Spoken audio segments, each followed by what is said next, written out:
Governor, I'm going to ask some questions while we get some other kind of speakers in the queue to ask questions. I think maybe some people knew this announcement was coming because there's been no shortage of hit pieces on you Yeah. in the press over the last week or two. I want to ask you about some of these accusations that are being leveled at you.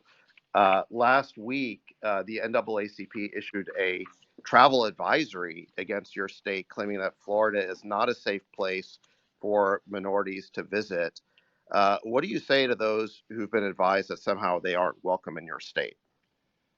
Claiming that Florida is unsafe is a total farce. I mean, are you kidding me? You look at cities around this country, they are awash in crime. In Florida, our crime rate is at a 50-year low. If you look at the top 25 cities for crime in America, Florida does not have a single one amongst the top 25. And if you look at cities like Baltimore and Chicago, you got kids more likely to get shot than to receive a first class education. Yet I don't see the NAACP batting an eye about all the outrage and the carnage that's happening in those areas. So this is a political stunt.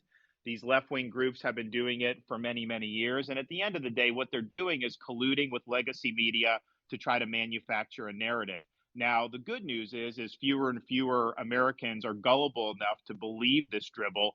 And platforms like Twitter are there where people can debunk these lies in real time. And I would just say, as an American citizen, if you are uncritically accepting narratives spun by legacy media and left wing groups, you're failing at your job of being a conscientious citizen. And I think people just see right through it. And oh, by the way, have any of these travel advisories, because they've been doing this for a while, all these left wing groups, have any of them worked? Well, we're the #1 state for net in-migration and have been every year since I've been governor. We just capped the highest quarter for tourism in the history of the state of Florida. And our view is we want everybody to succeed regardless of their skin color. We don't divvy up people by race. At the same time, it is worth pointing out that we have in Florida more Black-owned businesses than any state in the nation.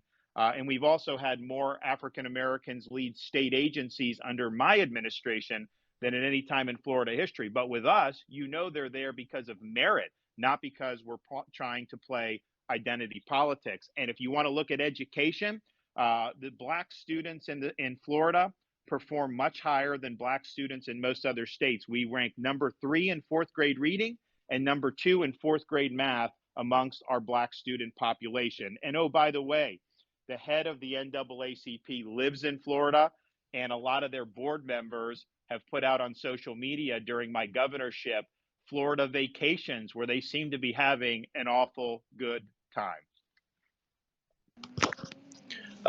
That's great. Well, I mean, Florida's a great state, and I think everyone, the people realize that. Some of the things that are being said are just truly absurd.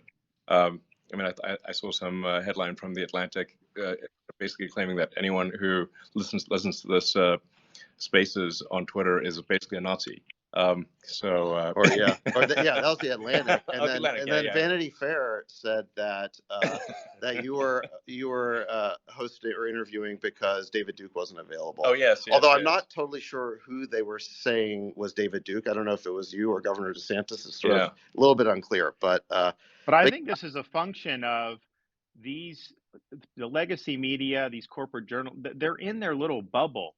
And to draw allusions to stuff like that, I mean, how crazy do you have to be? But in their little bubble, it sounds like they're making some type of profound point. And so part of, I think, what Twitter is standing for is people should be exposed to different viewpoints. And I think the elites in our society have tried to cluster themselves to where their assumptions are never challenged. And that's not a good way, I think, to live. It's also not a good way to be a critical thinker, because no one's ever going to question obviously wrong assumptions, because everybody around you shares